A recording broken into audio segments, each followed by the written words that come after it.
जय श्री कृष्ण। राधे राधे।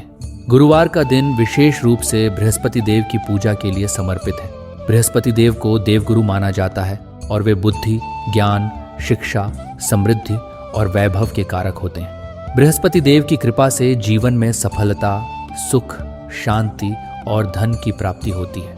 यही कारण है कि हर वर्ष के गुरुवार को बृहस्पति देव की पूजा करने का एक पुराना रिवाज है, जो विभिन्न धार्मिक ग्रंथों में वर्णित है।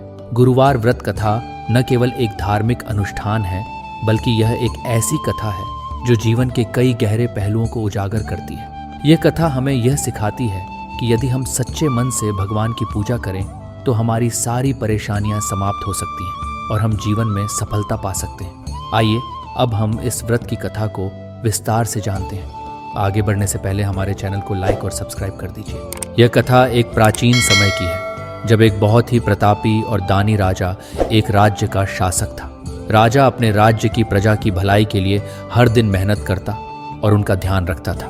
विशेष रूप से गुरुवार के दिन राजा बृहस्पति देव का व्रत करता और दीन दुखियों की मदद करता था। वह गरीबों को भोजन देता, यतीमों को कपड़े और शिक्षा प्रदान करता और धर्म के मार्ग पर चलता था। राजा के इस पुण्य कर्म को देखकर उसकी रानी को यह सब बहुत अच्छा नहीं लगता था। रानी धन दौलत के बारे में अधिक सोचती और उसे इस तरह के दान पुण्य में कोई रुचि नहीं थी। रानी हमेशा कहती थी कि उसे इस तरह के कामों से कोई फायदा नहीं है। वह राजा से कहती थी कि उसे इस दान पुण्य के काम से दूर रहना चाहिए। एक दिन राजा शिकार खेलने के लिए जंगल में गया। घर पर रानी और उसकी दासी थी। उसी दौरान गुरु बृहस्पति देव एक साधु के रूप में राजा के दरवाजे पर भिक्षा मांगने आए। साधु के रूप में बृहस्पति देव ने रानी से भिक्षा मांगी।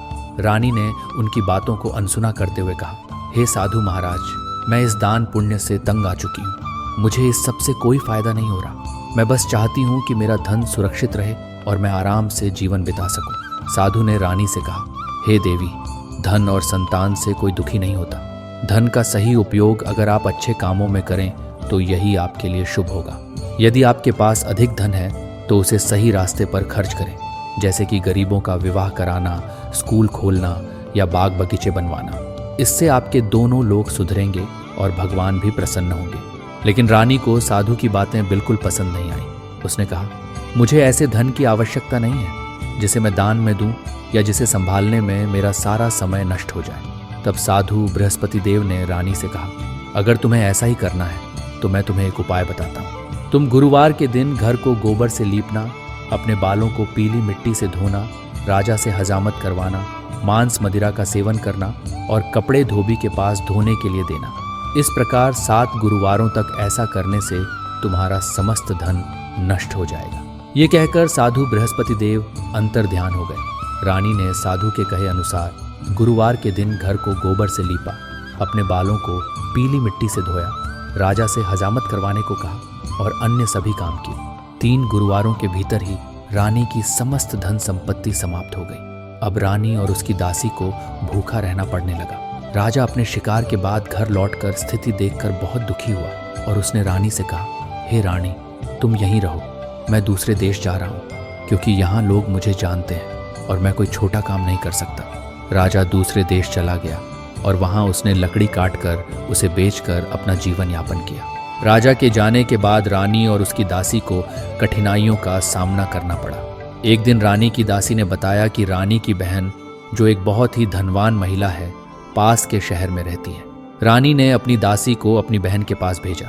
ये गुरुवार का दिन था और रानी की बहन बृहस्पति व्रत की कथा सुन रही थी। दासी ने अपनी रानी का संदेश दिया, लेकिन रानी की बहन ने किसी कारणवश कोई उत्तर नहीं दिया। जब दासी वापस आई तो रानी ने पूछा कि बहन ने क्या कहा।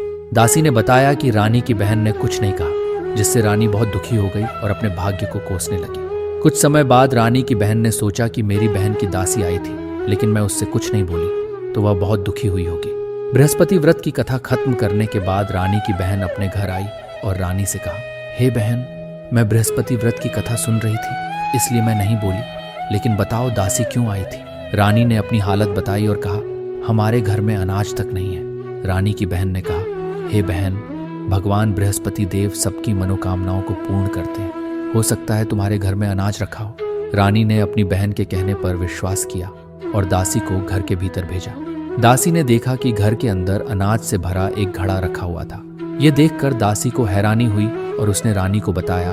रानी और उसकी दासी ने फिर से बृहस्पति व्रत रखने का निर्णय लिया। उन्होंने चने की दाल, मुनक्का, केले की जड़ और दीपक जलाया। इस बार उनके मन में श्रद्धा और विश्वास था।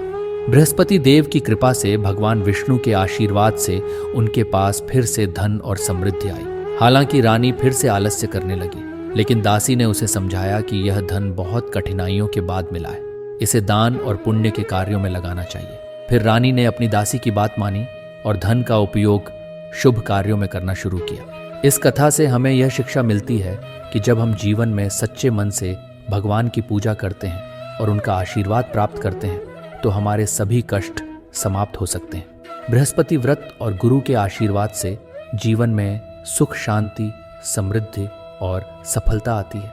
गुरुवार व्रत के द्वारा हम न केवल अपनी आंतरिक ऊर्जा को संतुलित करते हैं, बल्कि समाज और दूसरों के लिए भी कुछ अच्छा कर पाते हैं। बृहस्पति देव की कृपा से हम अपने जीवन में आशीर्वाद प्राप्त करते हैं और भगवान विष्णु का आशीर्वाद भी हमें मिलता है। गुरुवार के दिन व्रत करना और पूजा करना न केवल व्यक्तिगत लाभ का कारण बनता है, बल्कि पूरे समाज के लिए भी सुख समृद्धि का मार्ग खोलता है। ये कथा हमें यह सिखाती है कि सच्ची भक्ति, विश्वास और श्रद्धा से ही हम अपने जीवन में वास्तविक सुख और समृद्धि प्राप्त कर सकते हैं। अगर हम धन का सही उपयोग करें और दूसरों की भलाई के लिए कुछ करें तो बृहस्पति देव की कृपा हम पर बनी रहती है और हमारा जीवन सफल होता है। अगर आपको यह वीडियो पसंद आई हो तो कृपया इस वीडियो को लाइक करें, शेयर करें और हमारे चैनल को सब्सक्राइब करना न भूलें। इससे हमें और भी प्रेरणा मिलेगी और हम आपके लिए ऐसी और भी दिलचस्प और शिक्षाप्रद कथाएं लाते रहेंगे। धन्यवाद।